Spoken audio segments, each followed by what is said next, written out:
Have you ever noticed how, when friends suggest carpooling to an event or someone casually offers you a ride, something inside you instinctively tenses?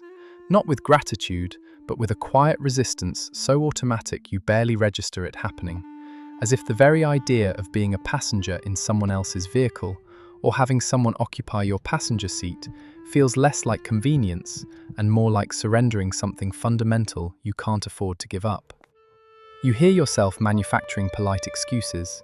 I might need to leave early. I have errands to run after. I'm going straight from somewhere else. Justifications that are technically true, but also carefully constructed shields protecting a deeper truth you've never quite articulated. The thought of coordinating your departure time with someone else's readiness, of being trapped in a confined space with conversation obligations, of losing the ability to simply leave when your nervous system says it's time. It doesn't just feel inconvenient, it feels suffocating. And yet inside you, there's an awareness that this preference marks you as difficult in ways others don't quite understand. You've seen the flash of hurt when you decline a ride from someone trying to be helpful. The subtle judgment in the phrase, "It's better for the environment to carpool." The unspoken accusation that your insistence on driving alone reveals something antisocial or wasteful about your character. You've watched people bond over shared commutes, building friendships in the intimate space of car rides, while you've remained separate, sealed in your own vehicle, choosing isolation over connection in ways that make you wonder if you're missing some essential human capacity for shared experience. Your car isn't just transportation, it's a mobile sanctuary, a transitional space between obligations, and the one place where you have complete control over every variable of your environment. You wonder if something is wrong with you, if you're being selfish, inflexible, or environmentally irresponsible. If your inability to tolerate carpooling reveals some deeper dysfunction in your capacity for compromise, intimacy, or community. You've tried to push past it, accepted rides, offered to drive others, forced yourself into shared vehicles, only to spend the entire journey in a state of low-grade anxiety, hyper-aware of every moment you can't control, counting the minutes until you can reclaim your solitude and autonomy. The discomfort is real, even when the other person is someone you genuinely like, even when the conversation is pleasant, even when logically you know you're being irrational about something as mundane as transportation. But what if this isn't selfishness or antisocial dysfunction? What if your need to drive alone everywhere is revealing something profound about how you regulate your nervous system, how you process the transitions between different contexts of your life, and what specific conditions you require to maintain psychological equilibrium in a world that demands constant social performance? What if your car isn't just a vehicle, it's a decompression chamber, a third space between your public and private selves, a place where you can exist without performing for anyone?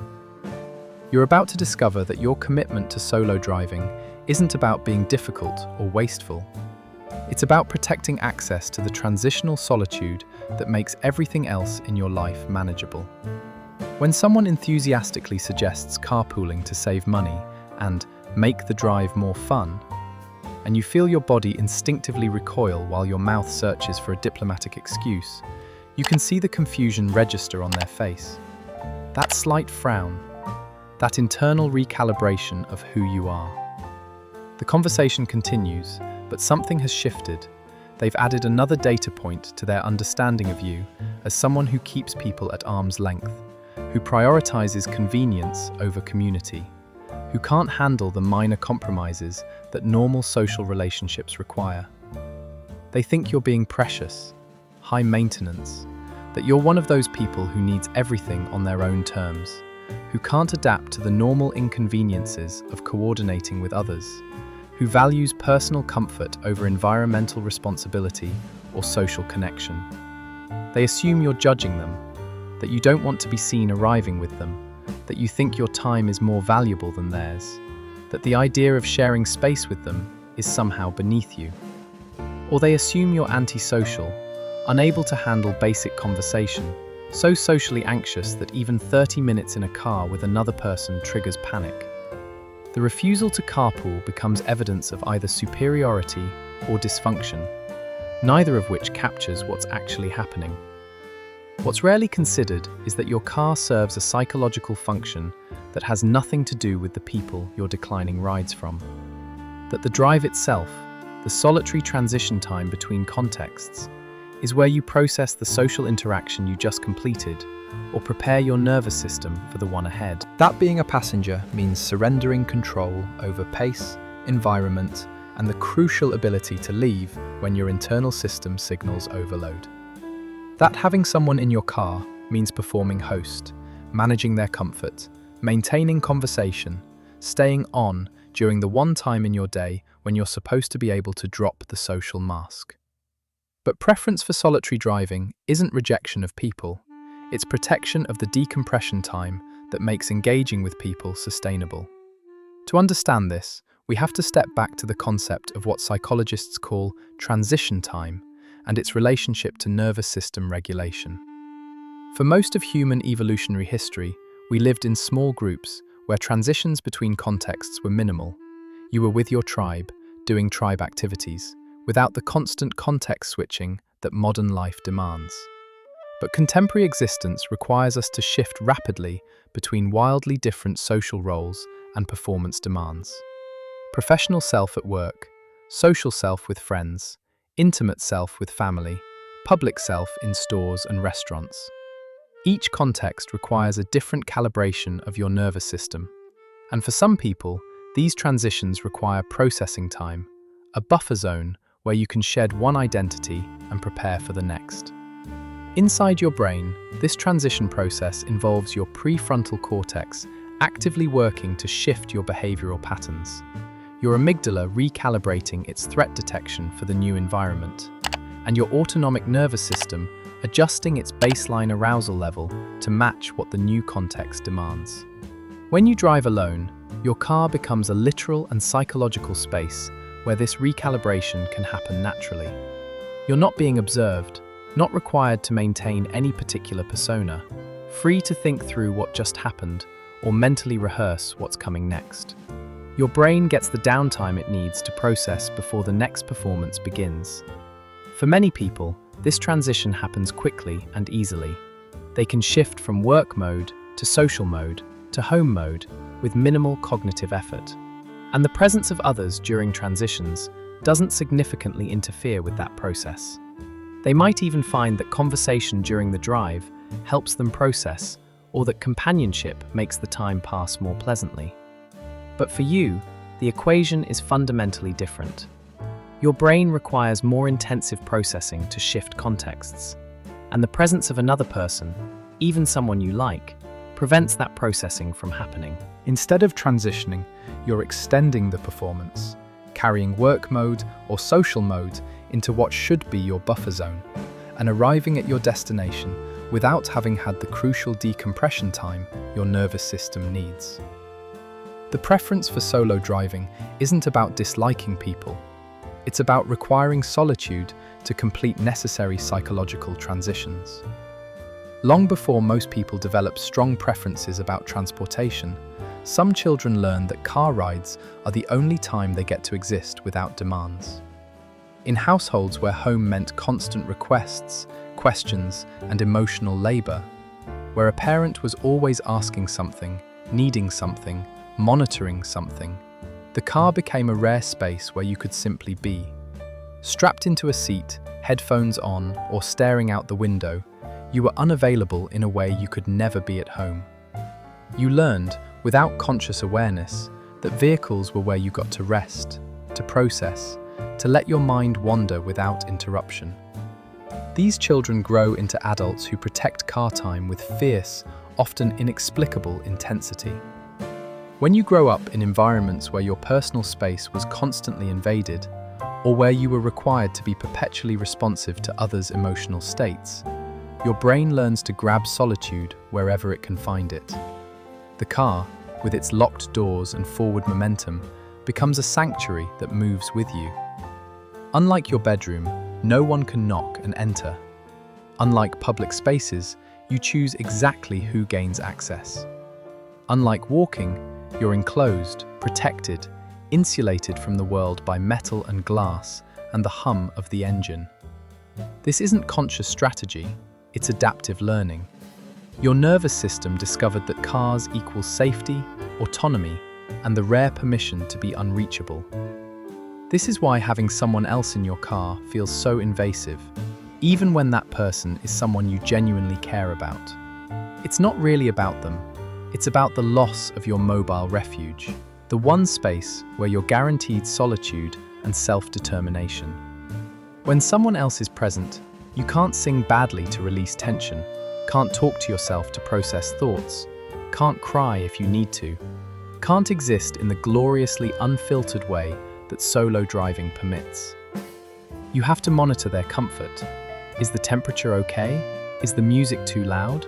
Are they uncomfortable with your driving speed? You have to make conversation or manage the silence. You have to be a version of yourself that's appropriate for witness.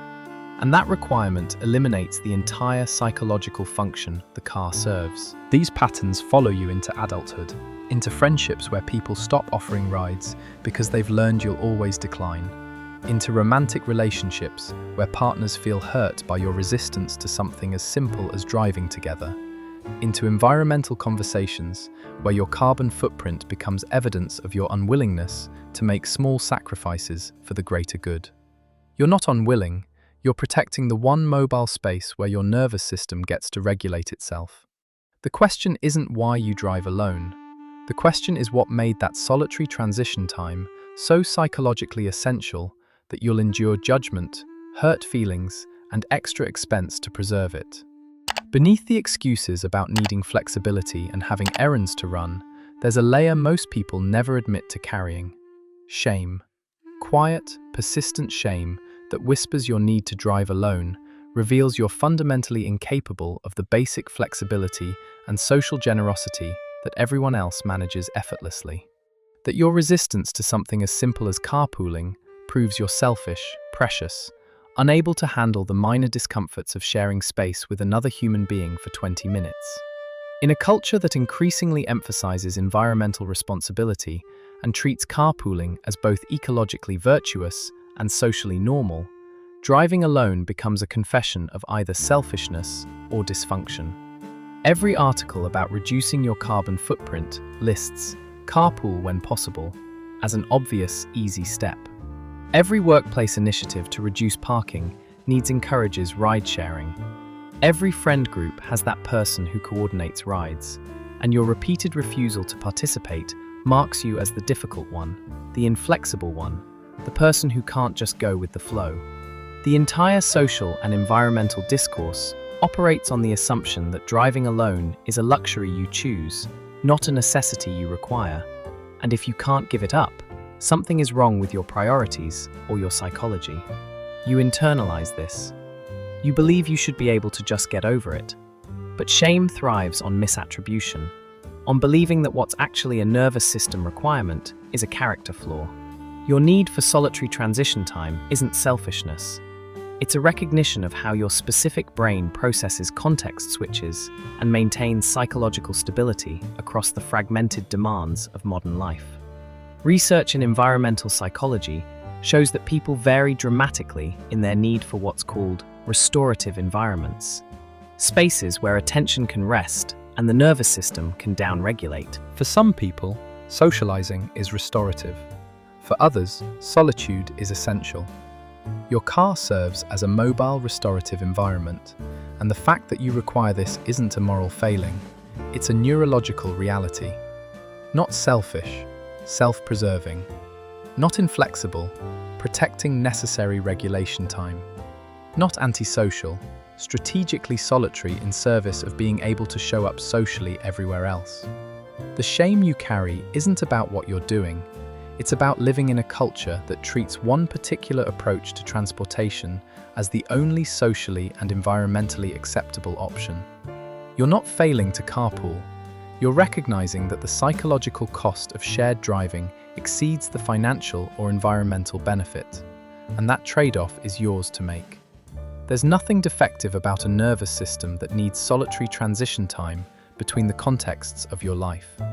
You're allowed to protect this space without explaining yourself into worthiness or apologizing for needing what you need. For many people, carpooling offers genuine benefits. The financial savings are real, the environmental impact is meaningful, and the social time spent together during commutes builds relationships and makes the drive feel less like wasted time. There's authentic value in those shared rides for people whose nervous systems can process transitions while simultaneously engaging socially, whose cars are simply transportation rather than psychological third spaces. For them, the trade-offs make complete sense, and their ability to carpool reflects a different but equally valid approach to managing life's demands. But driving alone isn't about rejecting environmental responsibility or social connection. It's about recognizing that what feels like a minor inconvenience to others represents a fundamental disruption to how you maintain psychological equilibrium. Where they see 20 minutes of pleasant conversation, you experience 20 minutes of extended performance when you desperately need transition time. Where they find companionship energizing, you find it depleting during the specific window when your brain needs to shift gears. The energy they save by not driving, you save by protecting your decompression buffer. You haven't opted out of community or environmental consciousness. You've made a different calculation about what you can sustain. Neither path is superior. Neither reveals more moral character, more social skill, or more environmental commitment. What matters is honesty about your actual needs, rather than forcing yourself into arrangements that leave you depleted and dysregulated. The cultural script says carpooling is obviously better. Better for the planet, better for relationships, better for your wallet. But better is only meaningful if the cost isn't your psychological functioning. Your willingness to pay extra, to endure judgment, to drive alone when it would be logistically easier to share rides. That's not stubbornness. That's clarity about what you require to show up as your functional self in all the other spaces of your life. This isn't failure at community.